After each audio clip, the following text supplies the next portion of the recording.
আসসালামু আলাইকুম। তো আমি আজকে একটা ভিডিও নিয়ে আসছি।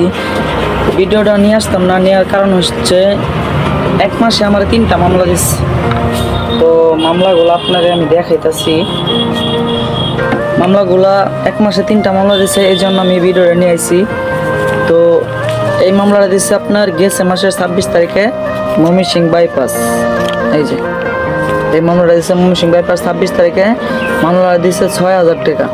এই দেখেন 6,000 টাকা মামলা। একটু দেখা যায় না, কাগজটা একটু পুরানো হয়েছে তো লেখা ঠিক আছে। এই মামলাটা দিচ্ছে 6,000 টাকা। তারপরে এই গাজীপুর ভবানীপুর এই মামলাটা দিচ্ছে আপনার 2500 টাকা ভবানীপুর। তারপরে আপনার বনানী মামলাটা দিছে আপনার 5,000 টাকা। ভবানীপুর মামলা দিছে 13 তারিখে, বনানী মামলা দিছে 13 তারিখে, আর ভবানীর মামলা দিছে 9 তারিখে। তো এই মামলা দেওয়ার কারণ হচ্ছে আমি সোজা আসলাম বলে, এখন সোজা আসি নাই, বামেদা ঢুকছি। তারপরে সার্জনের সামনে এসে দাঁড়ায় বলছে তুই এদিক দিয়ে আসলি কেন? তো এদিক দিয়ে রাস্তায় কোনো জাম নাই, তো এই জন্য এদিক দিয়ে গেছি। তারপরে বললো এদিক দিয়ে আসলি কিনা, আর টাকা গাড়ি কেন ময়মনসিংহ গেলো। তো এই জন্য মামলাটা দিচ্ছে ময়মনসিংহে 6,000 টাকা, আর ভবানীপুরের মামলাটা দিচ্ছে 9 তারিখে। তো এই মামলাটা দিচ্ছে বামে একটা অটো সামনে ছিল, যাত্রী নামামো।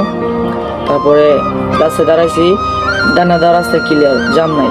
তো পিছন থেকে সার্জেন এসে সামনে এসে দাঁড়ায় পরে বললো কাগজ দিলাম, এখানে মামলা দেওয়া দিল। বনানী এলিভেট থেকে নিচে নামছি, নামার পরে রাস্তা ক্লিয়ার।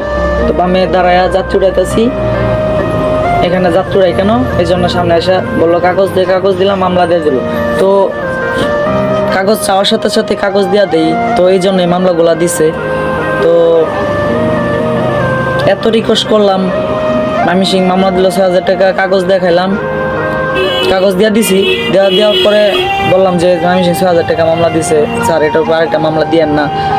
এত রিকোয়েস্ট করছি, হাতে পাওয়া ধরি, তারপরেও মামলা দেওয়া দিছে ভবানীপুর। তারপরে যখন বনানী মামলা দেয় তখন কাগজ দেখালাম, 2টা কাগজ মামলা দেখালাম। মানে মামলা দেওয়ার পরে কয়েকদিন পরেই মানে মামলা ভাঙালেছি, পরে কাগজ তো দিয়ে দিছে। কাগজ চাওয়ার সাথে সাথে কাগজ দেওয়া দিই। তো দেওয়ার সাথে সাথে মানে যেভাবে সেইভাবে দেওয়া দিই, এই কারণে এই মামলাগুলো দেওয়া দিচ্ছি।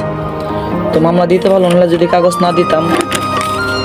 পরে বনানী 5,000 টাকা মামলা দেয়। তো 2টা কাগজ দেখালাম যে স্যার 2টা মামলা দেওয়া আছে, স্যার মামলা দিয়েন না। তো সমস্যা নেই, মামলা দেওয়া হয়ে যাবে। তো কাগজ দিয়ে দিছি হাতে, তারা সুযোগ পাইছে, মামলা দিয়ে দিছি। কি করব এখন? তো এত ভালো ব্যবহার করে কাগজ দিয়ে দিছি, তারপরে মামলা দেওয়া দেয়। তো এখন কি করব, বাকিটা আপনারা বলবেন।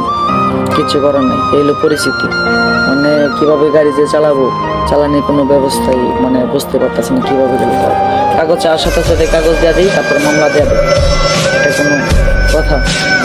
আপনারাই বলেন।